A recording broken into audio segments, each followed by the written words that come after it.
Gone but not forgotten.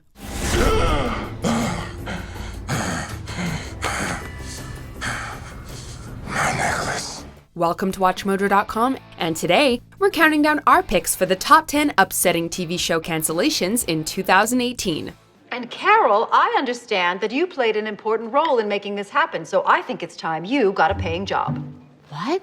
Before we begin, we publish new content every day, so be sure to subscribe to our channel and ring the bell to get notified about our latest videos.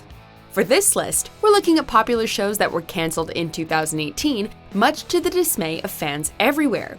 We'll be excluding shows that were cancelled only to be saved by another network, or shows that have reached or will soon reach their intended conclusion. Shine on me today. Sun, give me a little light. Number 10. Shadowhunters. After the Mortal Instruments' lackluster performance at the box office and negative reviews from critics, future adaptations of Cassandra Clare's popular YA series seemed unlikely. If we stick together, it will work.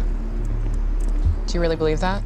Though plans for a sequel were indeed abandoned, fans were delighted when just a few years later, the franchise returned as a TV series.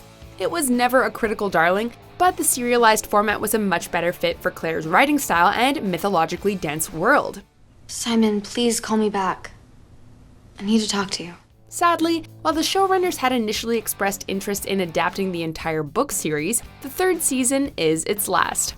2 episodes were thankfully added to help give the series a sense of closure, but this conclusion comes far earlier than it could have. Lizzie! Number 9. Rise.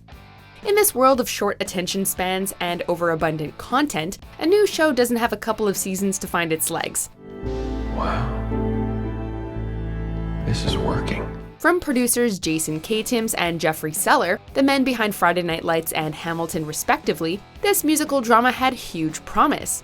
It also saw the welcome return to the screen of Josh Radnor, who you may know as Ted Mosby from How I Met Your Mother. We're not going to recast. We'll make it work. While many have praised it for its heart, others criticized the pacing and lack of emotional nuance. Based on the show's solid finale, we suspect that it could have risen to greater heights, but now we'll sadly never know. What did you... Just don't touch me anymore. Number 8. The Mick. Did this sitcom often feel like a Dee Reynolds spin-off from It's Always Sunny in Philadelphia? Yes. Yes, it did. And you know what? That's not a bad thing. So I'll ask you one more time, Sabrina. Why? The Mick was not for everyone, but for fans of over-the-top crass comedies about self-destructive characters, it was perfect. Claiming the spotlight in the leading role, Caitlin Olsen was really able to showcase her mastery of comedic acting. The bullets and the gun together, very dangerous. But bullets and gun separate, very safe. Further distinguishing the Mick from It's Always Sunny was the supporting cast, Carla Jimenez, and the Olsens' on-screen wards, Sophia Black-D'Elia, Thomas Barbuska, and Jack Stanton. After 2 seasons though, the Mick is officially gone, and far too soon. What? You're better than that. 1,000. Oh, sure. Number 7. The Exorcist. Examples of long-form horror are few and far between, and even within those limited offerings, only a handful of them are truly great. You would shoot me? Without hesitation. If The Haunting of Hill House has left you hungry for more, we strongly recommend checking out The Exorcist. Based on the novel by William Peter Blatty, and picking up where the original 1973 Exorcist film left off, The Exorcist was unfairly dismissed by many would-be viewers as another unwelcome horror remake. Wake up. Here's the thing though, it was a solid, scary, and tense series. We can only imagine what it could have accomplished had more people tuned in. The hour of your departure! The hour of your departure, Baptist! Number 6. Great news. More like terrible news. Every now and then, a comedy series comes along that, in the sea of groan-inducing cookie-cutter, lowest common denominator sitcoms, serves as a life preserver for us to cling to. It's what I always wanted. So why doesn't it feel like it? Great News might have looked like just another silly premise, but a rock-solid cast, smart writing, and the involvement of producer Tina Fey elevated the series to the forefront of network comedy. Okay, Mom, what are you looking for in a man? A big raccoon coat, a straw hat, and holding a little pennant that says Collie. NBC had something special, and rather than nurture it, they unceremoniously gave it the axe before most people had the chance to take notice. Created by 30 Rock writer Tracy Wigfield, it may not have been the next 30 Rock, but it nonetheless deserved better. And our show's off the air. I haven't read a book or had a favorite thing in 7 years. Number 5. Ash vs. Evil Dead. Considering we hadn't seen Bruce Campbell star in an Evil Dead movie since 1992's Army of Darkness, few people ever thought he'd wield the boomstick again.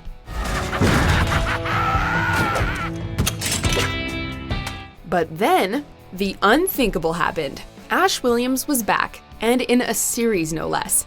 Despite the odds, Ash vs. Evil Dead proved to be more than nostalgia bait. It was fantastic, gory, funny, provocative. It had the spirit of the original films translated into the modern age.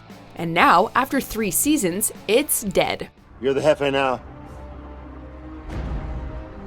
You saved them. What really makes this hurt is that when a fan campaign kicked off to save the series, Campbell announced that this was his retirement from the role. Talk about the end of an era. How do you feel, sire?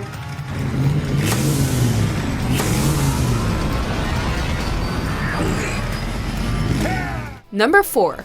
Quantico. Whose bright idea was it to cancel one of the best dramatic thrillers on television? Starring the incomparable Priyanka Chopra as Alex Parrish, Quantico followed our heroine as she navigated the FBI and CIA as an intelligence agent. We returned our guns. You already know what happened next. Sure, it borrowed from shows that came before it, but with its Bollywood star headlining, it was also breaking new ground while telling a story that was all its own. None of the threats today were real. The only real threat was you. Like any series of its kind, viewership had dipped noticeably in later seasons, but it's not like people had stopped tuning in altogether. We're sure that ABC had its reasons, but fans aren't pleased. If I have to match you, you have to match me. Number 3. Luke Cage. For a few years, it seemed as if Marvel was going to conquer the small screen, much like it did the box office with the MCU. No, wait, it wasn't us. I swear to God, it wasn't us. Ask around about me. If you're lying, it's on. Their Netflix formula felt like a winning one, and by 2017, we had 5 ongoing series and 1 crossover. Apparently, that was the peak of the Marvel-Netflix partnership. Things have taken a turn. Things change. Iron Fist is no major loss, but paired with the cancellation of the superior and much better received Luke Cage, it feels symptomatic of a larger problem, which makes us fear for Jessica Jones and Daredevil.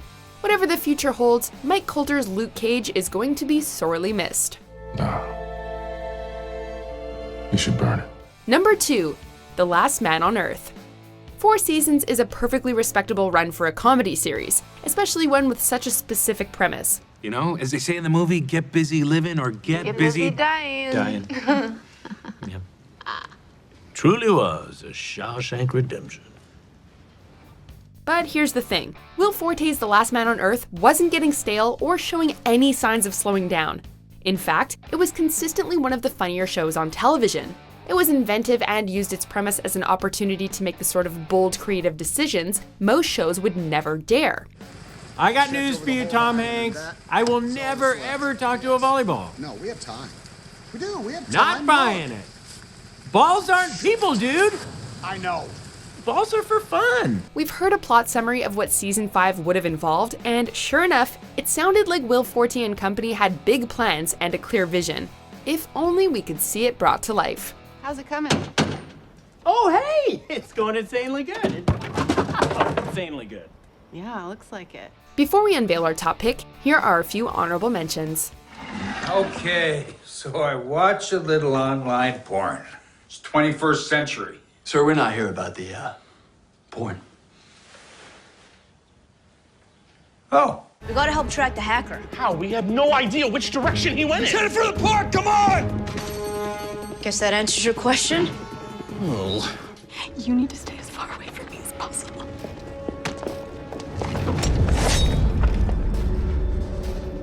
Seriously? Number 1. American Vandal. This one hurts like being accused of a crime we didn't commit. Dylan, why am I interviewing you? Because everyone thinks I did it. Did what? The dicks. A parody of the true crime genre popularized by podcasts like Serial and Netflix's own Making a Murderer, American Vandal applied the same style of investigative reporting to fictional high school crimes. The crime in question was always juvenile, but the overall execution of this series, the social commentary and exploration of its themes were anything but. 486 seconds divided by 60 seconds, so it took 8.1 minutes to draw all the decks. Why Netflix would cancel this series is beyond us, but we can only assume that Season 2 underperformed according to their mysterious metrics. We've never seen a canceled Netflix original get picked up by another network. But hey, there's a first time for everything. So, if there's any way you could help me out, that would be much appreciated.